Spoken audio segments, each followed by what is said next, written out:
What's up, YouTube? This is Too Raw for TV. Alright, so before I get into this video, I want to give a big shout out to the brother Hamilton Johns for the $20 donation via the Cash App. Says, thanks for the first rate content. Much respect. Salute to you, brother, for showing love to the channel. Alright, I also want to give a salute to the brother LB on his channel, Burning Hot Topics. Please subscribe to his channel, Burning Hot Topics. He talked about this thing with Ben Stein, all right? Now I looked into it, and Ben Stein, you might remember him for a couple of things back when he was semi-relevant. You might remember him for his game show, Win Ben Stein's Money. I think he used to come on Comedy Central or something. I also might remember him as a bit actor in various movies in the 80s and 90s and television programs. Probably most memorable for playing the teacher on Ferris Bueller's Day Off. Bueller has that monotone voice. Yeah, I kind of have a monotone voice too at times, don't I? Bueller, and also he was a spokesperson for Clear Eyes. Remember that? Don't have dry eyes, use clear eyes. That dude. Well, anyway, he went on some rant about, you guessed it, black people, because that's the the thing that conservatives are most concerned about. They're not concerned about smaller government, like they claim. Some of these conservatives, they always pretend that they have a problem with smaller government, and they have a problem with people taking their guns away, and communism, and too many high taxes and all these things, whatever. But it seems like the biggest thing that they're concerned about, even though they usually live in communities that are like 90 to 95% white, for some reason they're always so fixated on black people. I don't get it. I don't understand it. I don't get the fixation on black people. You don't live around black people. Why are you concerned about black people? And it's not like we have some control over you. It ain't like, we're the man and shit, and we got the system rigged into our favor. I don't get it. I don't understand these things. So he goes on about, what did he talk about? Black people never had it so good.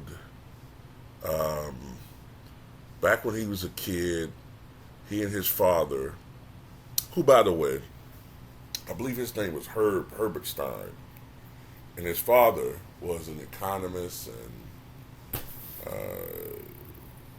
he was what you would call it, a pragmatic conservative. His father served, I think it's some economic council, the head of some economic council under the Nixon and Ford administrations. And that's how Ben Stein got his start. Nepotism, white supremacy, so to speak. He got his start working for, in a lower position, of course, for the Nixon and Ford administrations, before he branched out into other things, including acting and authoring and stuff like that. But it's just interesting. This man is worth $25 million. If I was worth $25 million, I have a lot more things I'd be concerned about than Aunt Jemima pancake syrup. You know what I'm saying? I don't get it. People who are downtrodden in this country, they complain about the system. They complain about, not being able to go to banks and get loans. They complain about, inferior schooling, education system. They complain about high crime, right? Lack of police response to these high crime areas. They complain about, if I haven't said this yet, not being able to get loans from banks. They complain about the job disparity. Hard to get jobs that are well-paying. The donut effect, oftentimes. By that I mean people who may not be able to afford cars, right? Often there's a situation where the high-paying jobs are outside of the bus systems. That's by design. They complain about all these different things. The criminal injustice system. But when we talk about these major things, we're told that we're whining and using the race card. And we should be happy that all of the progresses we've made.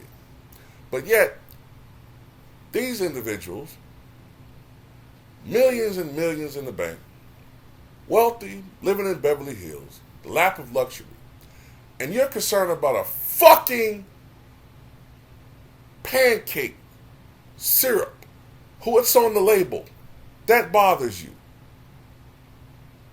You're complaining about cartoon characters. Who's playing, what actor is playing a fictional character in a movie? They're up in arms about shit like that doesn't matter to anybody. Do you think I gave a fuck if Burt Reynolds played a Indian in some old 1960s television program? Well, he got a job, good. I can watch the Andy Griffith Show. I can watch I Love Lucy. I can watch The Honeymooners. I can watch Get Smart, with the exception of a few episodes where they have a couple of us there. I can watch Make Room for Daddy. I can watch all of these programs, and it doesn't dawn on me that there's no black people there. I don't really expect it because I know the times. And when I was a kid, I didn't really pay much attention to that. I paid much attention to the fact that these shows were funny and enjoyable. Now, as I got older, yeah, it was a little bit noticeable. But I understood the realities of the time. Conservatives, some of them, don't seem to understand the reality of the times. We're no longer living in a country where the percentage of people who are minorities is under 10%. It's now over 30%. Now, whites are still the solid majority, but no longer as overwhelming. As recently as 1980, white people made up about 85% of the population. Now it's about a little over 2/3. In some states, Texas, California, Hawaii,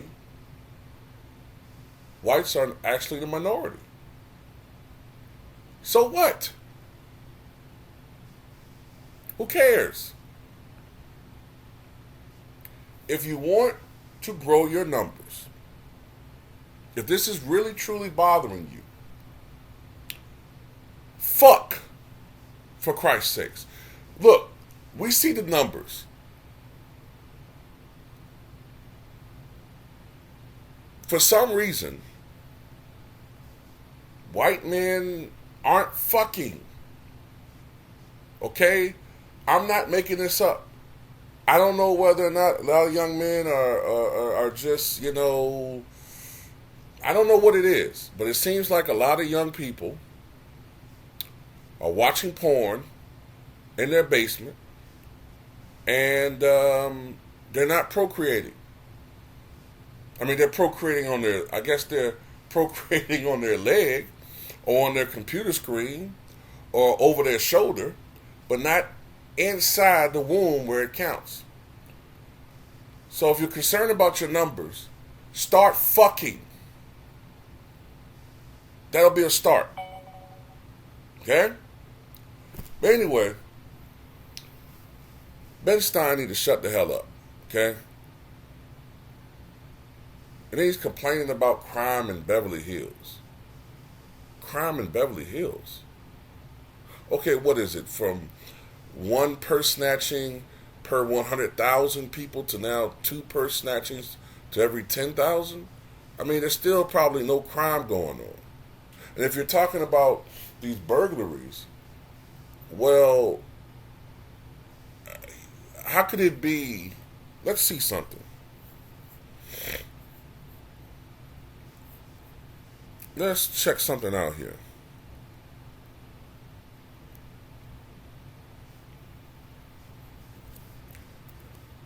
Beverly Hills race demographic. Let's see. Beverly Hills, 91% white, 4% other race, 2% two or more races, 1% Asian, 1.6% black or African American. So only 1 out of 100 people in Beverly Hills are black. But somehow we're committing genocidal, as they put it, crimes in the black community, black on black crime. But somehow we're still able to go over into Beverly Hills and terrorize them. When FBI statistics clearly show that usually races attack and target other people in the same race for crimes. Yeah, see, this is the bullshit that people like him put out there, man. But anyway, Ben Stein's full of shit. Scott Adams is full of shit. Ben Stein's worth $25 million. Scott Adams is worth $75 million, and they're worrying about us. I think you got more important things to worry about.